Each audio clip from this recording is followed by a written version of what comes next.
Alright guys and girls, Mark Crossfield here, talking today hip turn in your golf swing. So how you can get the way you're thinking about turning your hips, moving your hips, to really help you control your golf shots. These are ideas that you definitely should be practicing and playing with if you want to get out there and function a little bit better in different situations when you're out there playing. Let me show you what I mean. In the comments down below before we start, let me know, is it something you've thought about? Do you think about how your hips are turning in your golf swing or not? Let me know in the comments down there. While you're down there, hit that thumbs up button if you like these kind of videos. Remember, hit that thumbs up button. It lets me know that you want more of them, and don't be afraid to subscribe to the channel if you're not subscribed already. So let's start by thinking about shot shape. So I'm going to hit a standard iron, just a medium iron here to kick me off.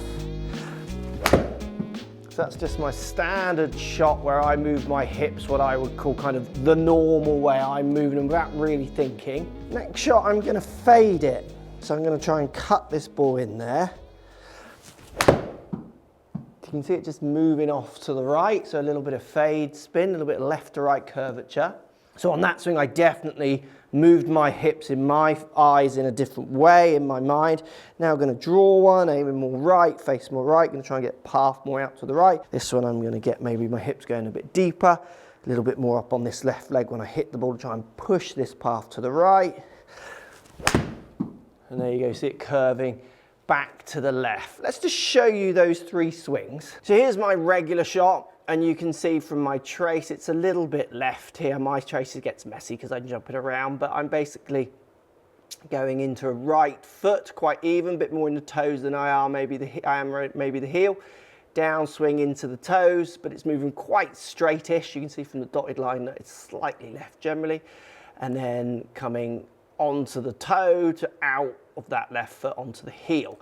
Now if we compare that to the fade, so this is the fade swing, you can see me aiming more left. What we're going to see is a backswing where I stay, again, pretty much toe and heel quite even, left foot very on the floor as well, not really getting too aggressively onto the right side. Now downswing, it's going to really start going, look at the heel start up here on this trace here, so the left heel turning bang down into that left side and through, and look how far left the trace is going now. It's much neater trace as well because I'm not putting the power in. Remember, I'm taking the speed out a little bit. And now if we look at the draw swing, this is what's really interesting with the draw swing. So I feel like I turn deeper into this right hip. You can see now it's getting redder under the right heel here. And then downswing is very much a sliding more forwards, all up into the toes and staying in the toes for way, way longer. A little bit of the heel coming down now, but look how red it is under my balls of my foot and my toes of my lead foot.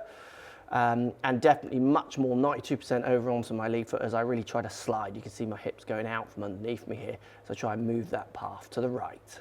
So standard shot, I aim straight, I turned my hips at X amount in my feelings. It's around probably 45 degrees, and then I turned them a certain amount this way. I didn't feel like I went too much kind of either side with my hips, no particular sway. Where with the fade shot, for instance, not only did I change my aim, but I also felt like I resisted how much I turned on the way back because I didn't want to get my hands behind me. I didn't want to get deep. I wanted to keep everything out this side because I wanted to then move the path left. And to do that, I really felt like I was opening my hips up by making a reduced hip turn to then what feels like a larger hip turn is allowing me to drag that path left, which is a great start for me being able to fade the ball. If I can keep that face open to that path, as I reduce and then I open up my hips, I'm gonna start curving it the other way. This is a skill I can use on the course. A couple of things that happen with this shot, obviously bending it round obstacles is one. The other thing it does is it takes speed off. It makes me feel like I'm gonna be slower and the numbers come out with the face does move slower. The ball doesn't carry as far. I mean, that last shot there, it's carrying 130 yards. Let me just do a fuller cut shot and give you a comparison. So less hip turns then to feeling like a lot more just to try and cut the ball in there. So that's me going at a fuller speed, and you can see there I'm carrying that like 150-ish. Then if I compare that to my standard shot, my standard hip turn where I feel like it's more this way and the way down, if anything slightly quicker as well in how I'm turning them. We're going to feel now that the club head speed jumps more up to the maximum it has. It's 2 miles an hour faster, and we're now carrying that ball nearer the 160 mark. So I'm able to take a few yards off with the cut swing and add a bit of distance with my full swing. So it's given me that option. Now with the draw, I've had a very different turn. Obviously I went deeper into this right hip, so I do feel like I go more this way. You saw on the trace I was much more up on my toe. So this one now I feel like I am moving my hips more on the way back. And then on the downswing, if anything, I feel like I'm trying to go this way more rather than so much out of it to promote that rightward path to try and help me get that ball swinging back to the left. The way you are, line ball, the way you move, turn your hips. So how much in relationship backswing to downswing through impact, how much you go, so what to me feels equal, to more, to less, to draw, to less, to more is the feeling, really helps me start to move the path of the club. If you're not practicing these, if you can't control that path, if it's something that you've not practiced maybe in your hips, you might find there's a kind of trigger in here that gives you some fine control distance, which we'll come to in a second, but definitely directional shots. I'm also going to use my hips to control low point, so where I hit the ground and how I hit the ground. For instance, if I hit a little bit more up at the ball, maybe take a little less ground, maybe if I hit down a bit more, maybe and take a little bit more of a bigger divot in front of the ball. So how I interact with the ground and the angles I come into the ground with the club. So really your control of delivery can be really influenced by what you're feeling or thinking about doing with your hips. So I'm going to hit a standard shot to kick us off, just with a medium iron.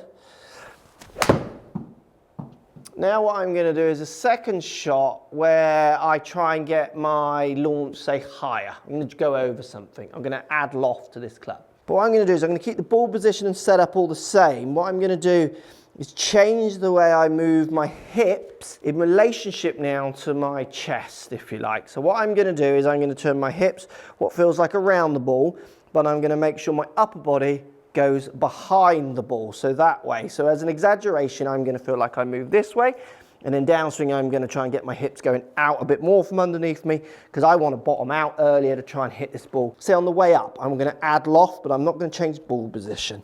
So I'm changing the relationship between my hips to my upper body this way and this way.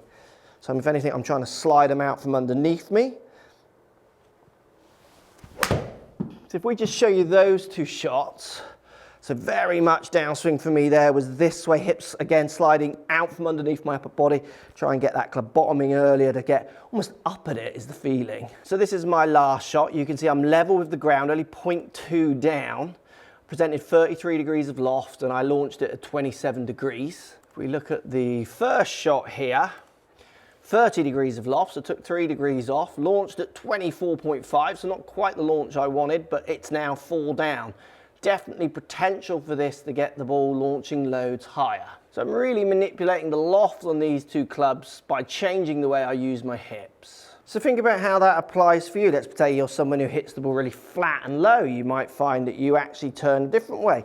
You might be turning in a common way, is where your hips actually start sliding out from underneath you this way, upper body going forwards, which might encourage some very different angles. For me to exaggerate launch angles to try and get the ball lofted up with more loft presented, I feel like this stays where it is, so the hip stays with the ball, but upper body goes behind it. And then downswing, I try and slide it out from underneath. You could see it changed my angle of attack massively, which in turn changed the delivered loft, giving me the potential to launch the ball very different heights. Next thing I'm going to do, I'm going to hit medium iron again.